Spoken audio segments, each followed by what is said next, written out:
আসসালামু আলাইকুম। আজকের ক্লাসে আমরা সপ্তম শ্রেণীর গণিত বইয়ের 2.2 অধ্যায়ের 10, 11 এবং 12 নম্বর অঙ্কের সমাধান করব। তো 10 নম্বর অঙ্কে দেওয়া রয়েছে একটি গাড়ির বিক্রয় মূল্য গাড়িটির ক্রয় মূল্যের 4/5 অংশের সমান। শতকরা লাভ বা ক্ষতি নির্ণয় করো।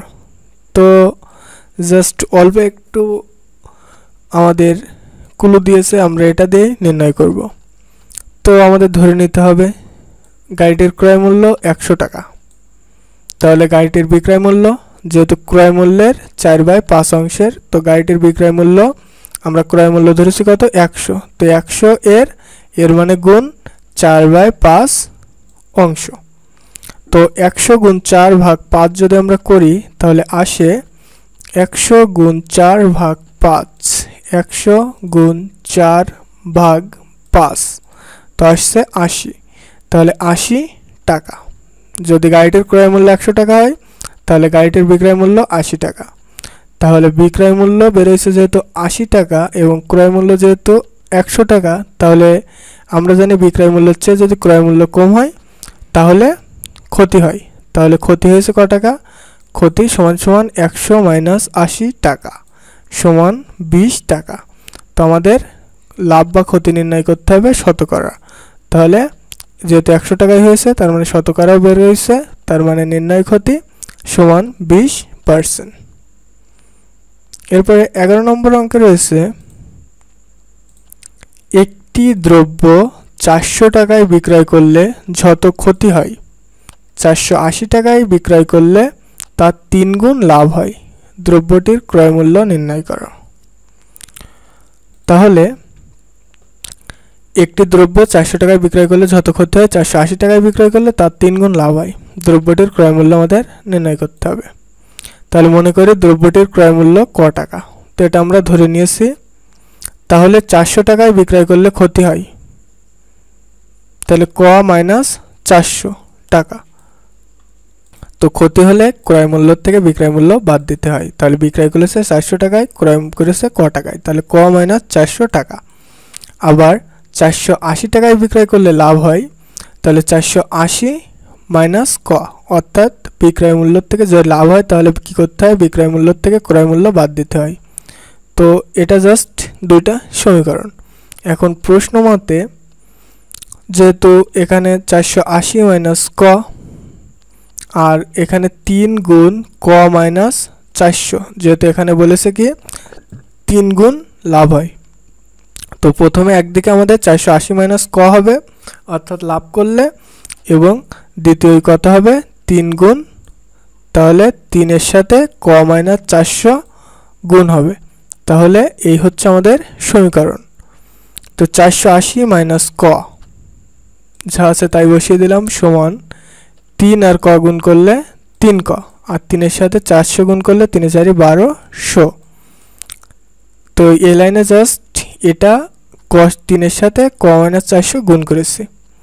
এরপরে এই যে এখানে মাইনাস ক রয়েছে, এই মাইনাস ক রেখে দিলাম, আর এই যে এইবারে প্লাস 3 ক রয়েছে সমান সমানের এইবারে আনলে মাইনাস 3 ক।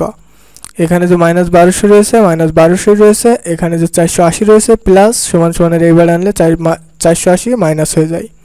তো এখানে জাস্ট ক অদল বদল করেছে, অর্থাৎ এই 3 ক এই পাশে নিয়েছি এবং এই 480 এই পাশে নিয়ে আসছি।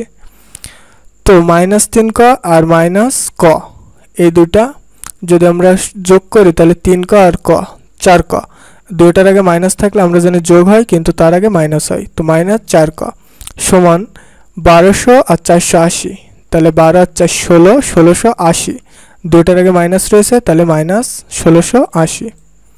এরপরে আমরা যেহেতু এর আগেও মাইনাস রয়েছে এর আগেও মাইনাস রয়েছে, তো এখন আমাদের কি করতে হবে? মাইনাস দিয়ে গুণ করতে হবে। তো মাইনাসে মাইনাসে কি হয়? প্লাস, তাহলে লিখবো উভয়কে -1 দ্বারা গুণ করে, এখানে এটা লিখে দিতে হবে। তাহলে 4 ক, তাহলে মাইনাস কি হয়ে গেল? ভ্যানিশ হয়ে গেল। তাহলে 4 ক সমান 1680। এখন এইবারে আমরা কটা রাখলাম আর এইবারে 4 ক রয়েছে, তার মানে এই দুইটা গুণ হিসেবে রয়েছে।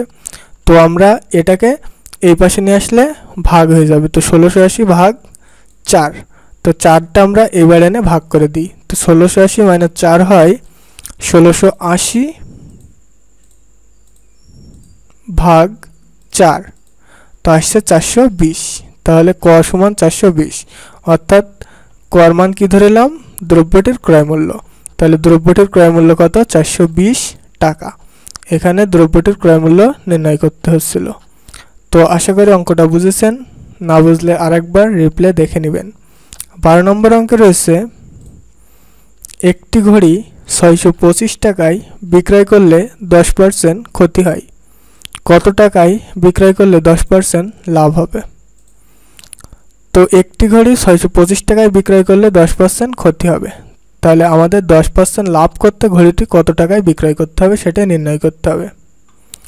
তাহলে এখানে লিখি 10% ক্ষতিতে ক্রয় মূল্য 100 টাকা হলে বিক্রয় মূল্য, যেহেতু আমাদের ক্ষতি হয়েছে তাহলে 100তে 10 বাদ যাবে।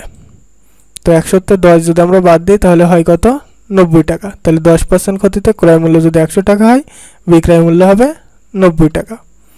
অর্থাৎ বিক্রয় মূল্য 90 টাকা হলে ক্রয় মূল্য হবে 100 টাকা। বিক্রয় মূল্য 1 টাকা হলে ক্রয় মূল্য হবে 100 ভাগ 90। বিক্রয় মূল্য হয়েছে কত, 625 টাকা। তাহলে বিক্রয় মূল্য 625 টাকা হলে ক্রয় মূল্য হবে 100 গুণ 625, যেহেতু বেশি হবে, ভাগ 90।